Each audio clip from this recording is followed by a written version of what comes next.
তার কাছে হাত বাড়ান। বড়লোক চাচা আছে, চাচার কাছে বলেন। বড়লোক ভাই আছে, তার কাছে হাত বাড়ান। বড়লোক আত্মীয় স্বজন বন্ধু বান্ধব আছে, তার কাছে হাত বাড়ান। এতে আপনার সীমিত একটা জায়গা, সীমিত একটা আস্থা, কিছুদিনের জন্য, অল্প সামান্য। মহান রবের দরবারে হাত বাড়ান।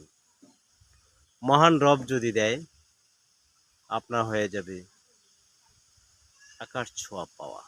আর সেটা হবে জীবনের অফেরত। কোনোদিন তা থেকে পাবেন না কোনো খোটা, পাবেন না কোনো দেখার, পাবেন না কখনো অবহেলা। মহান রবের যা দেওয়া, তিনি রহমান, তিনি রহিম। তিনি যা দেন তা ফেরত নেন না, তিনি আপনাকে দিবেন। এজন্য চাইবো তো চাইবো, মহান আল্লাহর কাছে চাইবো। ভালো থাকুন সবাই।